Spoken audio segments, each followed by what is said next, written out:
All right, today we're going to unpack a really profound concept, one that shapes an entire worldview. It's called Al-Amanah, which you can think of as this sacred cosmic trust.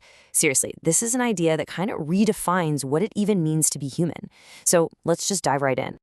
But before we get all technical with definitions, I want to start with a huge question for you. Just think about this.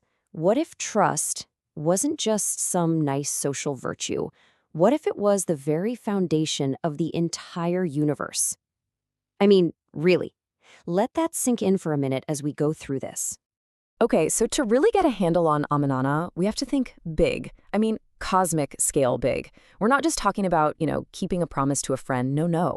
We're talking about a trust so massive, so heavy, it was seen as something greater than the mountains themselves. So what is it exactly? Well, at its very core, Al-Amanah is this sacred trust. It's like the sum total of all the responsibilities and duties that God gave to humanity. You could say it's the polar opposite of betrayal and really the absolute essence of integrity.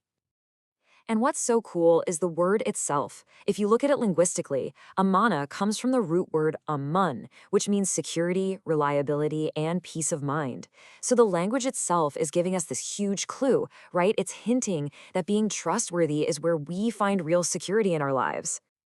You really get a sense of the sheer scale of this trust when you look at this powerful verse from the Quran. Just try to imagine this, a responsibility so colossal, so heavy, that the heavens, the earth, and even the mountains, our biggest symbols of strength and permanence, they all said, nope, can't do it. They actually declined to bear it. And yet, we did. Humanity accepted it. And that single act, right there, is what defines our unique purpose. See, Amana isn't just one virtue on a long list. It's the central mission we willingly signed up for. And because of that, it's the ultimate reason we're held accountable.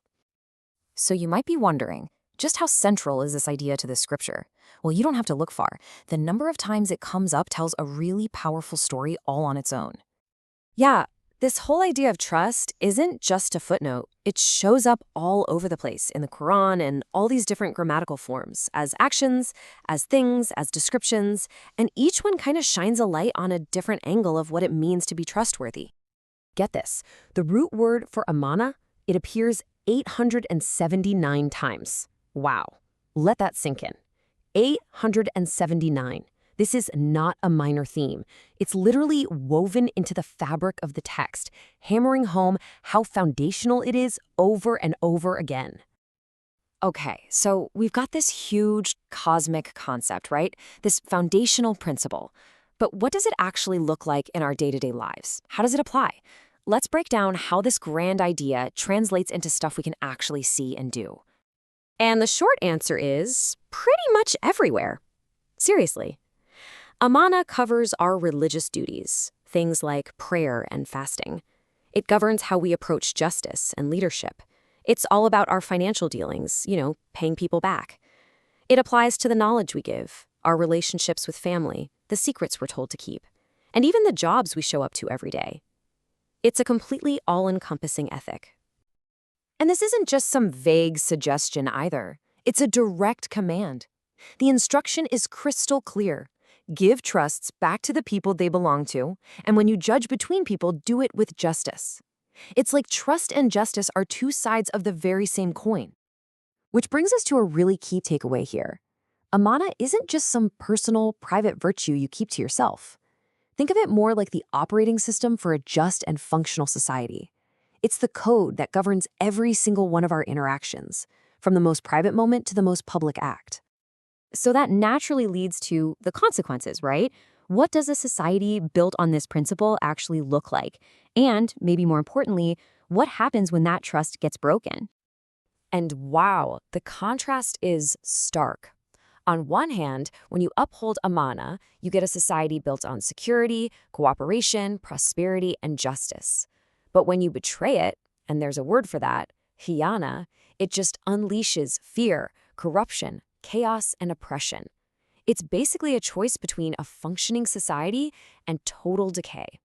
Because think about it, when trust is gone, the very fabric of a community just starts to unravel. Relationships fall apart, people's rights get trampled on, and the whole system just becomes unstable. Betrayal is seen as this corrosive acid, just eating away at society from the inside out. And all of this leads to the ultimate point. This trust we're talking about, it isn't just some social contract we make up between ourselves. It's a sacred pact. And with a pact that big comes profound, deeply personal accountability. In fact, the connection between trust and faith is made incredibly explicit. There's a famous prophetic saying that puts it so powerfully. A person who can't be trusted has no faith, and someone who breaks their promises has no religion. So in this worldview, being trustworthy isn't just a nice add-on to your faith, it's the proof of it. And that really brings us full circle. Fulfilling the Amanah, it's where everything comes together. It's the intersection of your personal integrity, social justice for everyone, and your spiritual devotion. It's seen as the path to a good, secure life right here and the ultimate reward later on. So look at where we've been. We started with this massive cosmic idea, a trust literally heavier than mountains, and we've brought it all the way down to a principle that touches every single part of our lives. Which leaves us with one last, very personal question to think about. In your own life, with all the things you're responsible for, where does your greatest trust lie?